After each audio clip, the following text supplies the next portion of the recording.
Good afternoon, everyone. Welcome to Bowlero Auburn here in Auburn, Massachusetts. We are here for the finals of the DJs Pro Shop Non-Champs Tournament. NEBA number 983 on our way to 1,000, which will happen next year. We're at Auburn, Massachusetts. It's a beautiful afternoon. We're at the round of 32. So all of the finalists who have made the cut are here all in their own matches. There are no buys. So everyone is here, and we don't have the exact details of every single match that's going on, but we can cover certainly the ones in front of us here. We are at lanes 29 through 44 are our finals pairs. 31 and 2, 33 and 4 are our feature pairs, and our final will be on lanes 35 and 6. We'll use that this round and next, and then we will retire it. So I can tell you right now, a hometown favorite friend of mine and a family friend with a bunch of good bowlers is Mr. Ryan Evans, bowling on 31 and 2. And he's with our buddy Justin Urbano, and he's there. We have Mark Carruthers here on 33 and 4. We have Justin Veal. Sarah Gill up from down in New Orleans made the trip up here, and she is on lanes 35 and 6 just to our right. So if you guys can just weigh in and let me know that you can actually hear me and that you're with me. It's great to have everybody on the stream. If you could share it, we can get our viewership up. I would very much appreciate that. And of course we love bringing you the live stream here through our favorite technology, the Mevo. So thank you, Richard Boyack. Appreciate you letting us know that you can hear me. That's good stuff. The pattern today is an interesting one. It's 37 feet, 26.6 mils, 4-to-1 in ratio, and there's a beautiful spare by Bill Beck on lanes 35.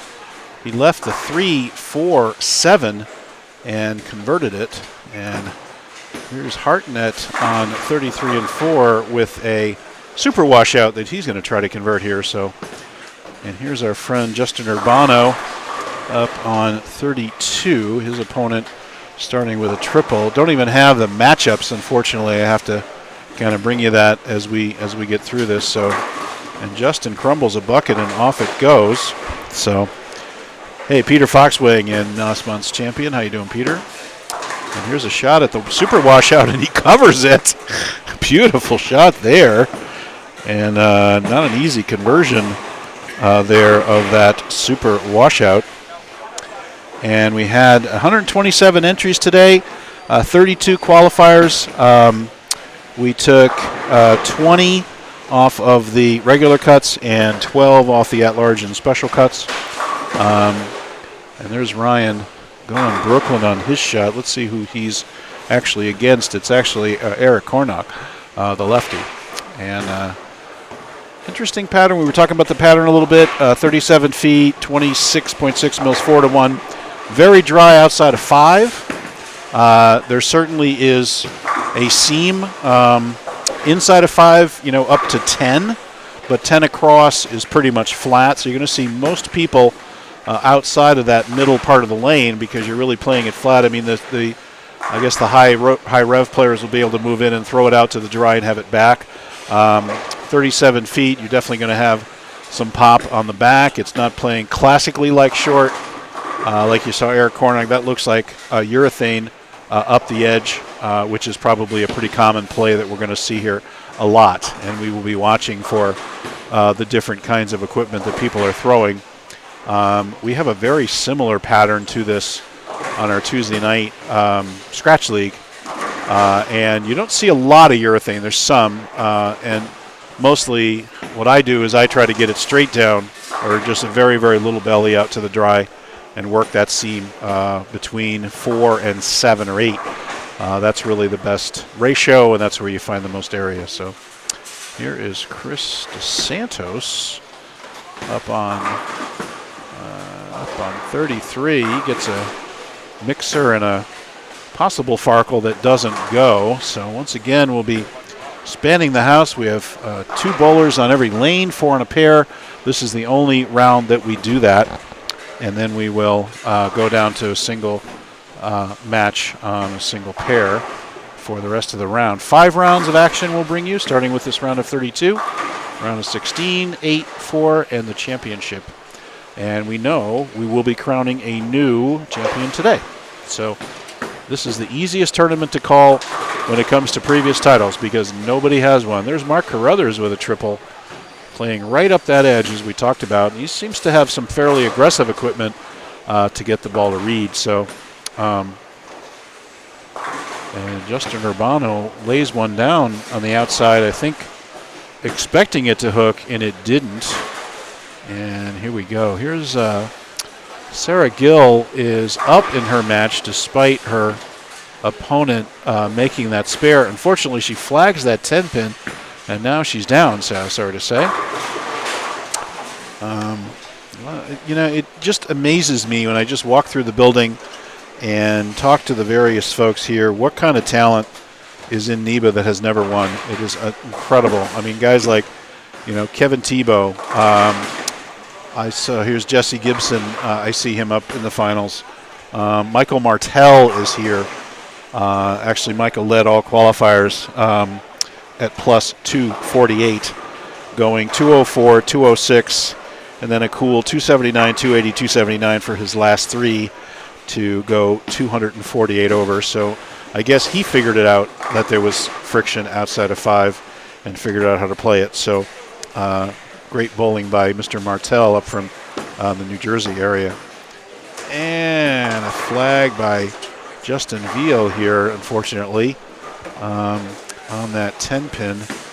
And this is against Mark Carruthers, who's got a triple against him. So that puts him in a pretty deep hole right away. And there's Ryan Evans in one of his first match play rounds. So great to see him make it.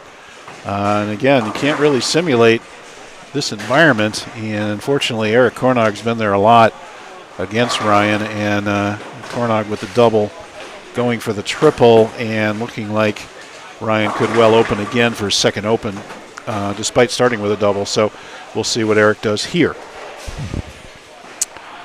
A couple of things coming up. We do have our 32 Paul Forey qualifiers identified. And Cornog does strike again on that left lane to give him a triple and a commanding lead in this match right now. A beautiful shot there by Hartnett. We're going to have to be watching this young man. He's crushing it. So great shot there.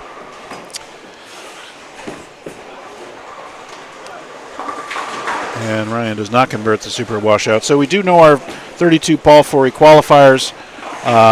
They're all going to want to show up to the 9 a.m. squad down at the Ideal Bowling Concepts singles coming up. And that will be December 10th and 11th. This is actually the morning of the 11th, the 9 a.m. squad. They're going to want to bowl. Actually, strike that. Sorry, I've been saying that the whole time. That's false. What you want to do is bowl that tournament. Where you finish in the tournament is where you finish in the Paul Forey. There's a 20-person prize fund. Mark Carruthers dumped one outside of 5. Didn't think he was going to get it back, but had a very aggressive surface that looks like maybe a reality.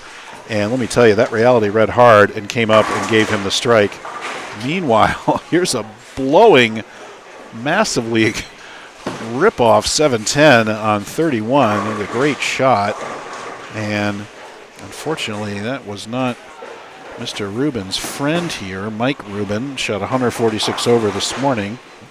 Other qualifiers, Jesse Gibson shot 175 over this morning. Tyler Hearn, Tim Guguer, Mike Rubin, Stone Bouchard, Andrew Robitaille, Bill Beck, Jeremy Hartbarger, Paul Bajorski, Chris Hansen, Kevin Tebow, of course. One of the, as we say, we talk about the people who haven't won. Justin Urbano, dead nuts through the beak here for 4-6, and trouble there. I said Michael Martell, Jesse Gibson. Colby Hagamoser led the 12:30 squad at 167 over. Chris Dos Santos, Brandon Valone, 155. Jason Cornog, Justin Veal, Christopher Baker, Tim Elsis, Mark Carruthers. I think I had the Cornog wrong. I think it is Jason. Apologies to Eric. It is Jason Cornog here on 31-2 on our feature pair. So we will go from there. Tomorrow is the Storm Rotogrip 900 Global Tournament of Champions. So if you're a NEBA champion, you can come and bowl for added money here. There is room. You can walk in if you like, but just show up. It's going to be a very interesting pattern, 33 feet, really pushing everybody outside, and obviously quite a bit of finish. I was lucky enough to bowl on it, and it plays like short, sure enough, and it will be a very interesting and challenging pattern as we get to the TOC tomorrow. So there's Sarah coming up light in the pocket, and she's struggling. She's got a double but an open, so putting her 10 under. Meanwhile, Bill Beck with double, but he left a 9-pin, almost got a triple there. So give him the 20-pin lead plus some count. So issues there. And here's Jason mixing it up, and there's a 4-bagger for Jason Cornog, and unfortunately, Kyle is getting a very rude introduction to NEBA match play here after making the cut. So sorry. There's a good shot by Ryan Evans, and of course Jackie Evans, the national champion and prolific college female bowler, so down in Florida. So shout out to Jackie if she's by any chance listening or watching.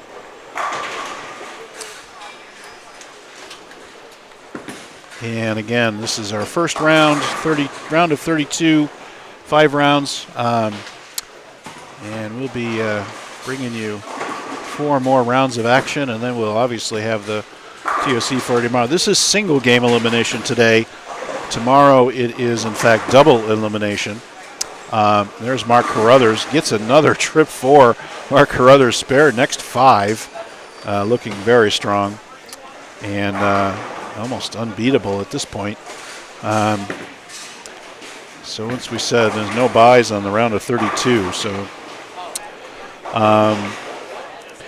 the at-large cut was plus 55. And we did have one super senior cut in Tim Elsis at 45 over, and Sarah Gill made the women's cut at 82 over. And then we had the senior cut at 1,000, which was Dave Hannigan.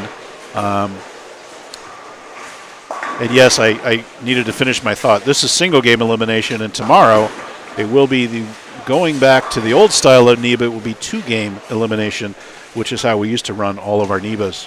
So that will be on tap for tomorrow. Not sure how many qualifiers we'll have. We'll see on the entries.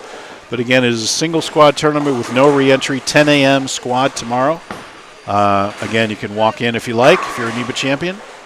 And the winner today will get a free entry into that tournament tomorrow. And anyone who has won this year, Mark Carruthers with another strike, let's spare next 6, making them look dead easy. And looking around, there's not a lot of, well, here's a Jason Cornog with a string, looking strong. Let's see if we can get another one here. It's right off the edge. Peel it up, dead flush. And Jason Cornog, again, extending the rude invitation to Ryan Evans to match play. Just to his left is Tim Elsis. And Tim started triple, but now he's got an open, trying to make the 3-6, and he does make it. Meanwhile, his opponent has tripled without opening, so Tim Elsis down a mark, about 15 altogether. So, and of course, here come the strikes now for Ryan. Good shot there. Now Sarah Gill over on 35, continuing to have her troubles. The last 3 counts have been 7, 6, and now 7. She's struggling to even find the pocket. Making her spares though, so she's down by just about 30 at this point. And there's a beautiful shot there on 31. by Mike Rubin. And again, you see some guys here that you don't see a lot, the non-champs. They come up from New Jersey and New York and all different places, and it's great to see everybody recognized. I'd like to give a shout out to Steve Gagnon. Steve bowled the senior event in up in Manchester, and then he went out and won the I Am Bowling Overall Championship at Ron Moore's event out in Vegas. So congratulations to Steve. Great bowling there. That is a test of the entire week. There's 3 different tournaments, and you add up your finish for the event. The lower the better. They take the top 32, and then everybody goes into match play with buys and double buys and things like that. And Steve Gagnon survived that event and happened to win the overall week. So congratulations to him. And of course, my buddy Hugh Miller won an event out there with his new hips, and or his new hip, I should say, his other hip struggling. And here's Jason for top 6.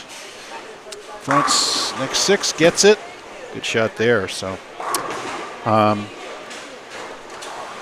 yeah, I think if you know how to play this pattern, and most of these folks do by now, you can create some shim for yourself.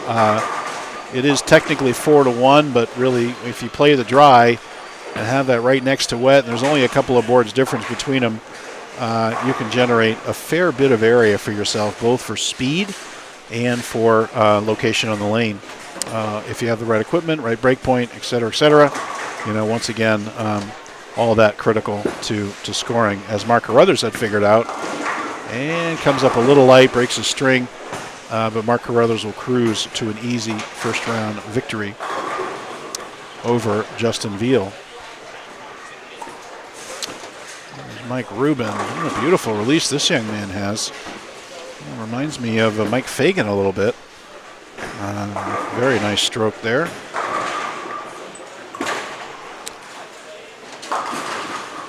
And Justin through the beak, not having a great time of it.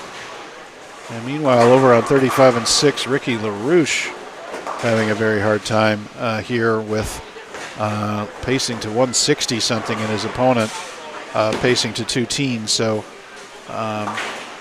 excuse me, 190 there. So that would be Tyler Hearn. So Tyler looks like he's going to cruise to a fairly easy victory here, as is Bill Beck. So Tyler Hearn, Bill Beck, Mark Carruthers starting to fill in the round of 16 bracket, and when we come back for that round, we will officially have the matches for you.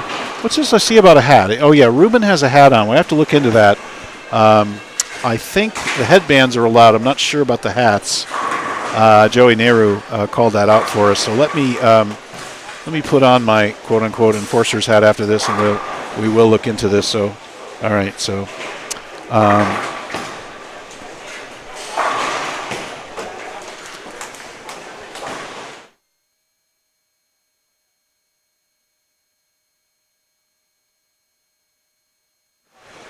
actually,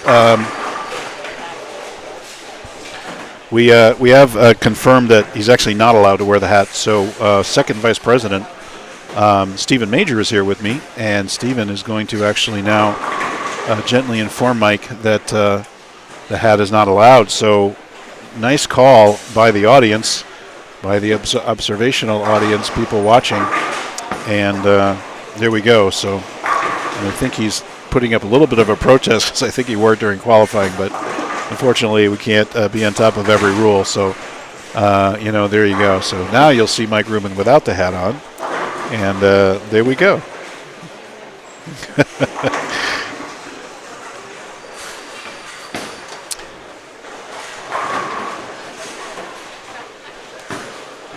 Once again, the DJs Pro Shop non-champs, and it is John Zawalik who is the proprietor here for that Pro Shop. John does a great job. I saw down here yesterday. He was giving all kinds of lessons to at least 6 or 8 people. And he's got the little corner Pro Shop right by the desk, and he has quite a business there. And well, beautiful shot there by Mike Rubin.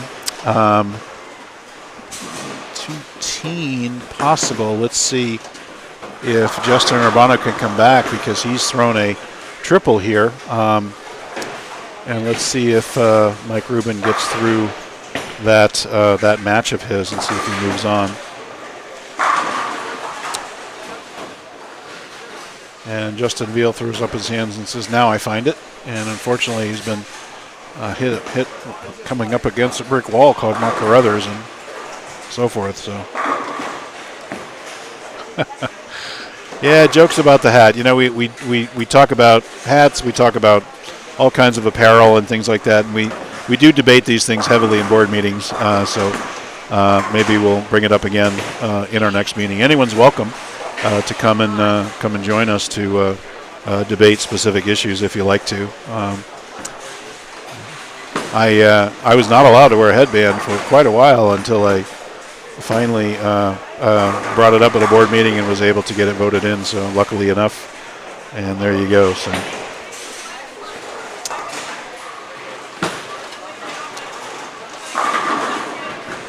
And good shot there by Scott Hartnett. Scott made it by one pin on the at-large at 56 over, and he's going to shoot 250 this game alone. So Hartnett is finding it here in the finals, and definitely likes the fresh here.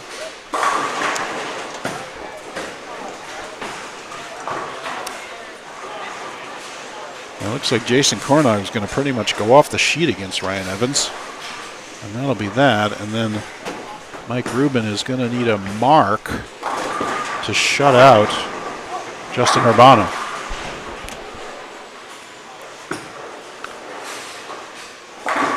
And Jason Kornog looking strong. And we're going to go spare sheet.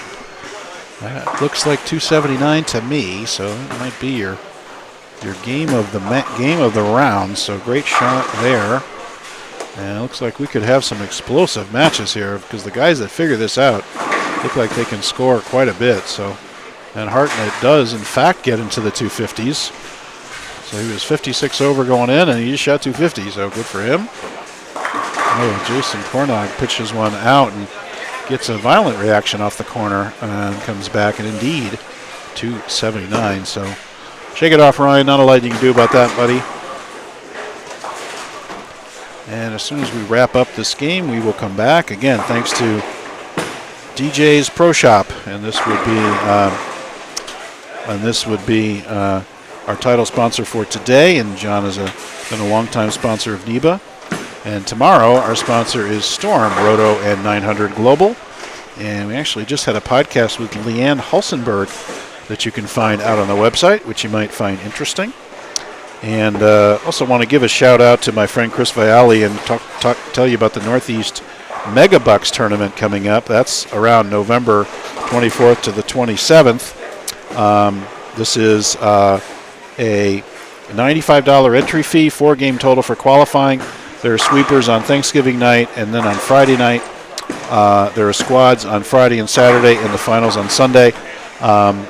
First place pegged here at 10,000. So it is in fact a Mega Bucks tournament. Over 100,000 expected in prize money, and 5,000 has been added by Savage Arms, who's the title sponsor of that event. Who's also a NEBA sponsor. So everybody, mark your calendars for that weekend to get up, and then it'll be at Chicopee. And good luck to them.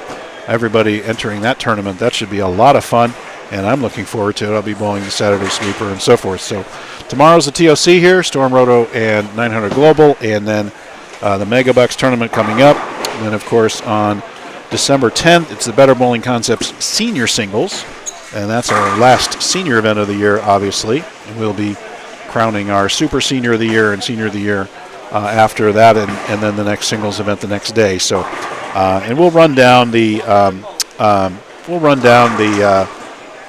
the points leaders in the round upcoming, and we'll talk about who's doing what in the points. So for now, we will get ready to sign off here as soon as these games finish, and we'll be right back for the round of 16. And rumored to have a couple of guests here who might come on to the live stream, and so you don't have to just hear my droning voice the whole time, and we'll get some other perspectives on the shot, and we'll see how we do. So I want to thank everybody for tuning in, and we will be, let's watch these last couple of shots, and we'll be right back with the round of 16.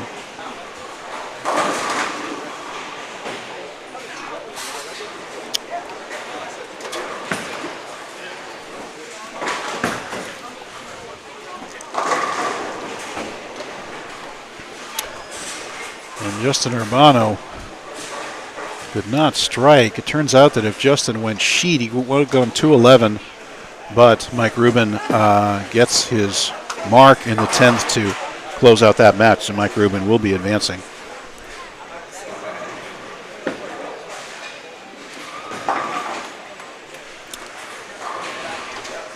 And we'll just watch Justin's last shot here, and here's Mark Carruthers' last shot, putting the finishing touches on a 249 game. Very nice. And Justin Urbano weighing in at 188. So thanks, guys. We'll be right back with the round of 16. Thanks, folks.